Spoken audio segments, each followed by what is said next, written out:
Hi, hello, welcome to Lavi's the Shades Learning Videos with Lavi. இன்னைக்கு நம்ம என்ன பார்க்க போகிறோம்னா ஒரு ஃப்ளவர் பாட் பார்க்க போகிறோம். ஸோ இதில் அகெயின் க்யூப்ஸ் எல்லாம் நீங்கள் நல்லா ப்ராக்டிஸ் பண்ணியிருப்பீங்கன்னு நினைக்கிறேன். ஸோ ப்ரீவியஸ் வீடியோஸில் பார்த்துட்டு ஸோ இது ஒரு ரேண்டம் ஒர்க்கு தான். நீங்கள் ரெஃபரன்ஸ்க்கு கூகுள், பின்ட்ரெஸ்ட் எதுலேருந்து வேணாலும் எடுத்து நீங்கள் ஒர்க் பண்ணலாம். ஆனால் என்னோடய சஜஷன் நீங்கள் டைரெக்டாக இந்த மாதிரி இந்த பூத்தொட்டி பார்த்துட்டு ஒர்க் பண்ணிங்கன்னா ரொம்பவே ஈஸியாக லேர்ன் பண்ணலாம். எது லைட்டிங் எது டெப்த்துன்றது ஈஸியாக லேர்ன் பண்ணலாம். ஸோ இப்போ நான் என்ன பண்ண போகிறேன்னா ஜஸ்ட் ஒரு பாட். ஸோ நமக்கு ஐ லெவலுக்கு டைரெக்டாக இல்லாமல் கொஞ்சோண்டு கீழே இருக்கிற மாதிரி, அதனால தான் நமக்கு இது ஹாஃப் சர்க்கிள் ஆட்டம் தெரியறது, இப்படி தெரியறது.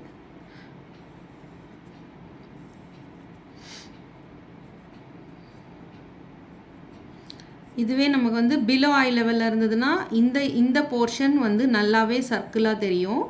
இது ஒரு ஒரு என்ன சொல்கிறது, ஒரு திண்ணை மேலேயோ எங்கேயாவது இருக்கிற மாதிரின்னு வச்சுக்கோங்களேன். ஸோ அதில் பார்த்திங்கன்னா கண்டிப்பாக உங்களுக்கு இது ஓவலாக தான் தெரியும். அதுவுமே ரொம்ப ஒரு ஸ்மால் ஓவலாக தான் தெரியுது, ஒரு லைன் மாதிரி தான் தெரியுது. இதை பேஸ் பண்ணி தான் நம்ம என்ன ஐ லெவலில் இந்த சப்ஜெக்டை பார்த்து நம்ம ஒர்க் பண்ணியிருக்கோம் அப்படின்றது நமக்கு புரியும். ஓகேங்களா? நீங்கள் நிறைய ரெஃபரன்ஸ் பார்த்து பண்ணிங்கன்னா ரொம்ப நல்லாயிருக்கும். அதே மாதிரி லைவ்லியாக ஒரு இமேஜ், ஒரு பொருளை பார்த்து ஒர்க் பண்ணிங்கன்னா ஸ்டில் லைஃப் இல்லைன்னா நேச்சர் ஸ்டடி எதுவாக இருந்தாலுமே நீங்கள் டைரெக்டாக ஒர்க் பண்ணும்போது ரொம்பவே நல்லாயிருக்கும். ஸோ இது ஒரு ரேண்டம் ஒர்க்கு தான் நான் பண்ணுறேன். ரொம்ப சிம்பிளான ஒரு வீடியோ தான். நீங்கள் என்ன பண்ணுறீங்க, ஃபஸ்ட்டு இதில் லைட்டிங்ஸ் எப்படி, அந்த லீஃப் ஒரு லீஃபோட ஆப்ஜெக்ட்ஸ் எப்படி இருக்கும், அந்த லீஃப் பெண்டாக இருந்தால் எப்படி இருக்கும் அப்படின்றது நம்ம ப்ராக்டிஸ் பண்ணணும் ஃபஸ்ட்டு பிஃபோர் ட்ராயிங். ஸோ இந்த ஒரு லீஃபும் எப்படி ஈஸியாக சிம்பிளாக ட்ரா பண்ணுறது அப்படின்ற ஒரு ட்ரிக்கும் சொல்கிறேன் பாருங்கள். ஒரு லீஃப் இப்படி, இந்த லீஃப் பெண்டாக இருக்குது அப்படின்ற பட்சத்தில் என்னன்னா இது இப்படி பெண்டாக இருக்குது.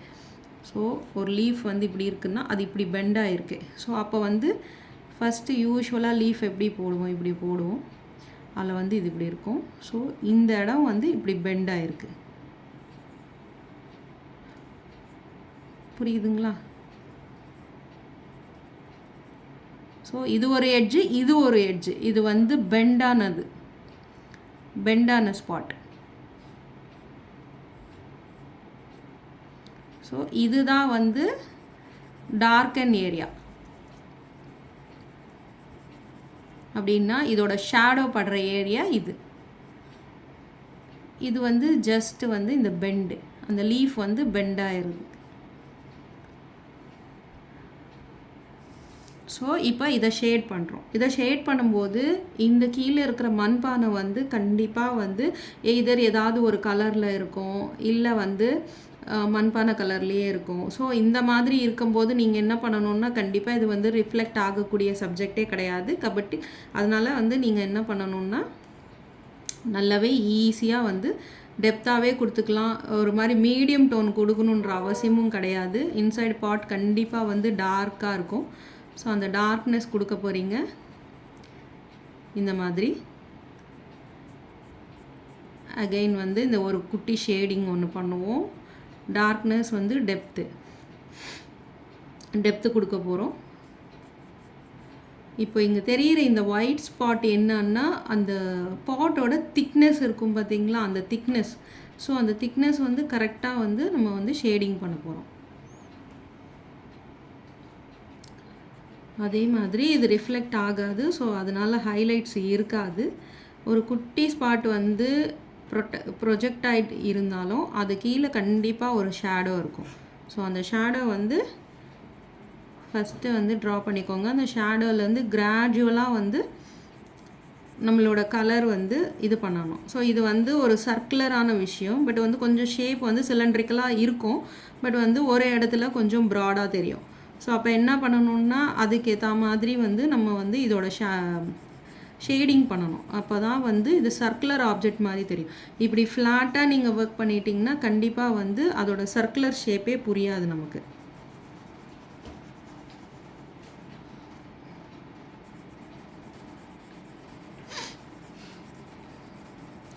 இப்போ வெர்டிக்கலாகவே பண்ணுறேன் பாருங்கள்.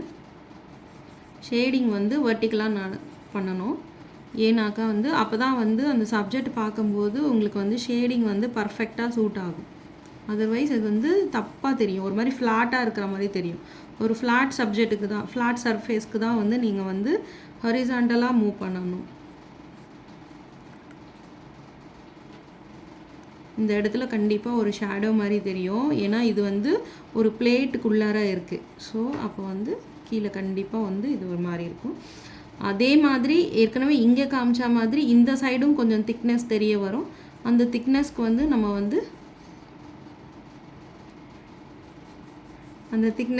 நம்ம வந்து ஒரு குட்டி லைன், நான் ஏற்கனவே சொன்ன மாதிரி அந்த லைனை விட்டுட்டு தான் பண்ணணும்.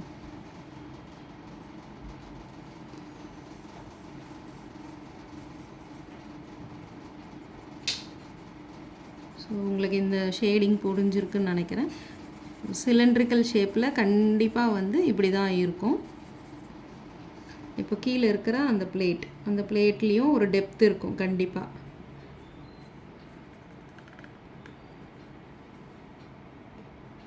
அதுக்கு ஒரு திக்னஸ்.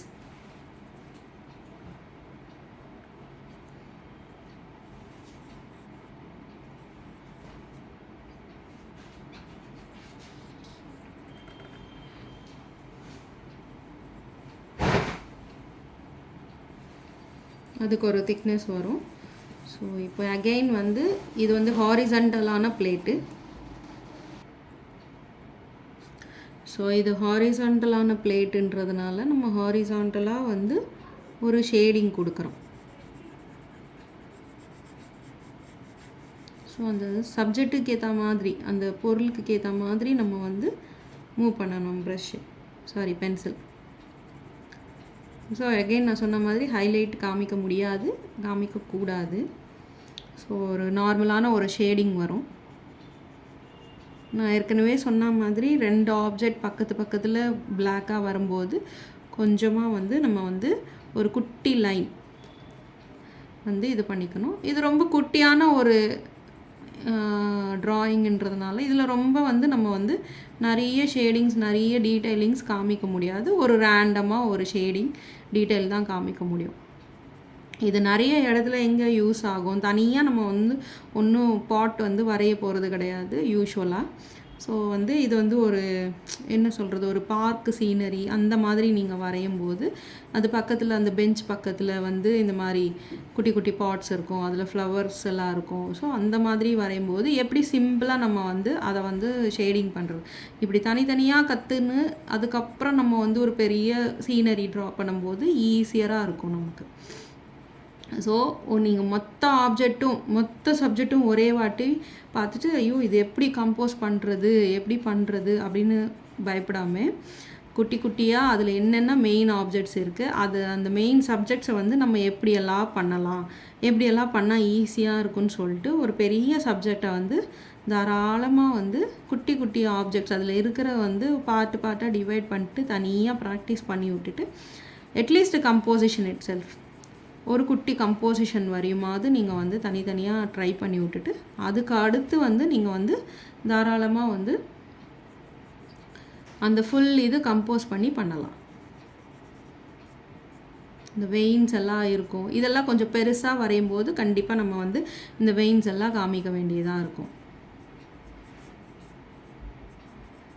அதே மாதிரி ஒரு லீஃப் பின்னாடி இன்னொரு லீஃப் இருக்கும்போது அந்த பேக்ரவுண்டில் இருக்கிற லீஃப் ஃபுல்லாகவே வந்து உங்களுக்கு ஷேடோ பட்டு கண்டிப்பாக வந்து ஒரு மாதிரி டல்லாக இருக்கும், கொஞ்சம் டார்க்காகவும் இருக்கும், அந்த மாதிரி இருக்கும்.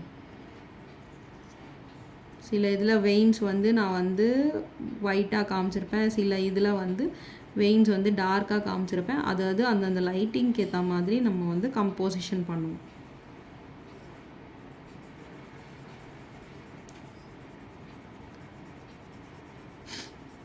ஃபஸ்ட் இந்த ஆப்ஜெக்ட்ஸ் எல்லாம் சொல்லி கொடுத்ததுக்கப்புறம் நான் வந்து views and I level, below I level, அதுக்கேற்ற மாதிரி சீனரி எப்படி கம்போஸ் பண்ணணும், என்ன ட்ராயிங் எப்படி சூஸ் பண்ணணும்.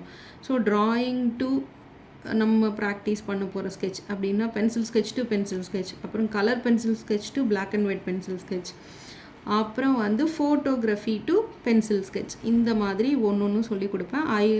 ஐ வியூஸில் கூட வந்து 1 பாயிண்ட் பெர்ஸ்பெக்டிவ் அது எல்லாமே கூட வந்து நெக்ஸ்ட் வீடியோஸில் சொல்லிக்கிட்டே வருவேன். ஸோ கண்டினியூஸாக ஃபாலோ பண்ணுங்கள், லைக் பண்ணுங்கள், ப்ராக்டிஸ் பண்ணுங்கள் மெயினாக. அப்புறம் கமெண்ட் பண்ணுங்கள். பிடிச்சிருந்தா நல்லா இருக்குன்னு சொல்லுங்கள். எனக்கு கொஞ்சம் இதுவாக இருக்கும், உங்களுக்கு நான் கரெக்டாக தான் கன்வே பண்ணுறேன் அப்படின்ற மாதிரி இருக்கும். ஒருவேளை நான் ஸ்பீடாக பண்ணாலும் சொல்லுங்கள், அதுக்கேற்ற மாதிரி நான் ஸ்லோவாக பண்ண ட்ரை பண்ணுறேன். நீங்களும் நிறைய ப்ராக்டிஸ் பண்ணுங்கள். நிறைய ப்ராக்டிஸ் பண்ணால் தான் நம்மளால் வந்து ட்ராயிங் நல்லா பண்ண முடியும். ஸோ இது அப்புறம் திருப்பி அப்படியே விட்டுற முடியாது இல்லைங்களா? ஸோ அதனால் கொஞ்சம் கீழேயும் கொஞ்சம் சம் ஷேடிங்ஸ், அப்புறம் வந்து அது ஒரு இடத்துல இருக்கிற மாதிரி தானே இருக்கும். ஸோ அந்த இடம் ஸோ ஒரு கார்னரில் வச்சுருக்கோன்னா அதுக்கேற்ற மாதிரி. ஸோ சும்மா ஒரு சப்போர்ட்டிங்காக ஒரு டிசைனிங் பண்ணால் நல்லாயிருக்கும் எப்பவுமே. ஹோப்ஃபுல்லி நல்லாயிருக்கும், நல்லா புரிஞ்சிருக்கும்னு நினைக்கிறேன். நல்லா ப்ராக்டிஸ் பண்ணுங்கள், ட்ரை பண்ணுங்கள். தேங்க்ஸ் ஃபார் வாட்சிங்.